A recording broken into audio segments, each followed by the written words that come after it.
Hey y'all, what's up? Welcome back to Inner Healer. I'm Shakri, and today we're going to be talking about the languages of love. Now, I was scrolling through this book called The Five Languages of Love by Gary Chapman. Now, I didn't read the book. I don't like to read books and then make a video. I actually like to look at the title, get a gist of what it is so that I can give my interpretation. So I'm not talking in someone else's words. So the book was basically what I got from like reading the chapters, because I went to the chapters and then like I skipped through a couple of pages just to get a gist of it. And my interpretation of what it was actually talking about is the different ways that you can show love to your partner, the different love languages. We talk about love languages because everybody doesn't just accept I love you. Because you can be telling someone that you love them and they not feel that love. You can be saying it and meaning it, but they not feel it because that's not the way that they speak love. Everybody doesn't speak love the same way. You have to get to know your partner's love language and speak it to them, or teach them the different love languages. Show them that you care different ways. Spice things up. Switch it up a little bit. Now, the first one is verbal communication. Now, that's the I love yous, having the secret inside jokes, having pet names for each other, giving compliments, things like that. Like, hey, baby, you look really nice today, mashallah. You look really good. Everything looking good on you. Like, one thing that I noticed that I do, my husband does his own, he cuts his own, he gives his own shape ups and he shapes his own beard up. It looks really good to me. So I give him compliments like, babe, you look really good. Something that I want him to know that I see you. I admire you. I'm loving this look on you. I love when you take care of yourself. And even for me, if he sees that I styled my hair in a different way, or I changed up something about myself, I made something good to eat, he's complimenting me on that. When I walk around the house, my husband makes me feel like I'm the most beautiful girl in the world. So there is no, he always telling me how good I look. He has a pet name for me. We have pet names for each other. I would even put this into the category of the verbal communication. It's not verbal, but a secret handshake. Just like you have inside jokes that only you two know, a secret handshake, a secret code name, a secret, say like, you know how, remember on that, I think it was a stand-up comedy that Kevin Hart was saying something about, he was calling his wife and he was trying to speak, adult talk to her, but the baby was on the phone and it was like something like pineapples. Just having a code word that only y'all two know. That is something of verbal communication. Only you guys know. So when you say this word, you know, okay, babe, step back. It's not everyone's business.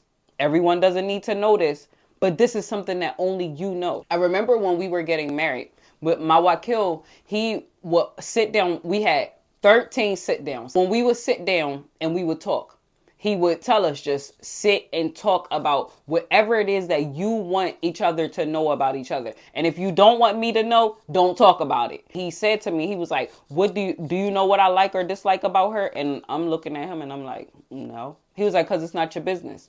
And that I had to think about that, because as women, especially when we're getting into like arguments or something with our men, we want to go tell our friends about it. It's no one's business what's going on in your marriage. You have to know. You know what you like and what you dislike about your husband. You and only you know that. No one else should know what you don't like about him. Even sometimes what you do like about him, a lot of people don't even need to be knowing that. Because the evil eye is real. What you like about this person, people can place the evil eye on that and try to destroy what you have. Always pray for protection over your marriage. That's another verbal communication. Praying for that person, praying with that person. You know the saying, a family that prays together stays together. Speak life into them. They're having a bad day. You start to speak life into them. Everything that you can think of that makes them so special to you, you let them know. Number 2, acts of service. Doing things. You as the wife, you cooking and you cleaning. That is a love language. You're showing him that you care. You making sure stuff is not out of place so that when he's going to look for something, he can find it. I just told y'all, he shapes himself up, but I do his hair. That's an act of service. Doing whatever it is that you do around your house as the wife. Do you make the hair care products? Do you make the soap products? Do you make the toothpaste, the deodorant? If he has a beard, do you make the beard oil that he puts into his beard? If there's a business that he controls, you're helping him control that business, maintain that business. And even it doesn't stop there. What is he doing for you? Do you get time off when you're too tired to do it? It's a partnership. You guys are working together. You see that your significant other is down and they're not able to. Guess what? You're right there to pick up that slack. Some people may look at this as real small and tedious, but making sure that you're riding around in a clean car, cleaning the car for you. Your husband is doing this for you. He's cleaning the car. He's cleaning the van. He's making sure that it's washed on the outside, that it's vacuumed on the inside. The car seats are not dirty or having food in them or anything. And if they have food and if anything is being stuck to the seat, then he's taking the seat covers off and he's bringing them in and he's washing them and he's putting the car seats back together and putting them back in the van so that when it's time for you to take the children out, you have a nice clean car for them to go in. And then that's an act of service for you as well as the children. So now they're seeing, hold up, wait, my children, at least, they're like, Abu cleaned up. So, okay, if Abu cleaned up, now we have to maintain this because he took time out of his day to make sure that y'all are riding around in something clean. Well, that we're riding in something clean. You show gratuity for everything. No one owes you anything. Your husband did take on the responsibility of being the provider and the protector of his household, of you as his wife, and then the children once the children came. But show gratuity for it. Show gratitude when he's doing these things. Just because somebody is supposed to do something, that doesn't mean that they're going to do it. That doesn't necessarily make them capable of doing it. Just because they're supposed to do something. There's a lot of men that are supposed to take care of their family that don't. Being that provider and protector. He's showing that he cares. You don't have to foot any bills. You don't have to leave the comfort of your home if you don't want to. A lot of times as stay-at-home moms, we're working around the clock. We don't get any time off. So he's giving you time off also? What? You be appreciative of that. Some women are burnt out. So you have someone that's saying, you know what? Here, take this. Go have a spa day. Take this. Just go walk in the park, giving you the keys. Like, just go. Go walk in the park. Go spend some time with yourself, by yourself, to learn yourself. You don't have children screaming. You don't have your husband speaking to you. You don't have anyone else. You're even disconnecting from the phone. You're not taking the phone with you. He's telling you take an entire day to do whatever it is that you want to do. Even if you want to go in your room, shut the door, and not do anything. Me personally, I'm not able to do that because when I hear noise on the other side of the door, I'm just going to get up. So I'd rather leave the house to get my alone time. And then not to mention when you have children, an act of service. Some people may look at this as an act of service. I look at it as parenting, but it becomes an act of service when you know that this person has been working all day away from the home. Yes, you've been working all day within the home, but you kind of know the children's routine better than anyone because you're there with them. He comes home from work and he says, I'm going to cook. I'm going to make dinner. Even if he doesn't make dinner, I'm going to clean up after dinner. Even if he doesn't clean up after dinner, I'm going to give them a bath. I'm going to bathe them. I'm going to do story time. I'm going to put them to bed. Because that's an act of service for you, but that's also bonding time for him and those babies. That's important to have that bonding time between a father and his children without the interruptions of the mother. That's something that they don't forget. These are things that you think of when you're in a partnership, when you're in a relationship, a marriage. Number 3, gift giving, gift receiving. So you're giving and receiving gifts within that relationship. You're making homemade cards. If you want it to be more memorable, you're making homemade cards. A silhouette can do a whole lot of things. Flowers on Fridays. Everything doesn't have to be expensive, but they can be. Trips. You want vacation somewhere? Okay, that's what we're going to do. You want a new car? You want to trade your car in? We're going to try to work something out. I ain't about to sit here and promise it to you, but we can try to work something out. The best gifts to me are the small things.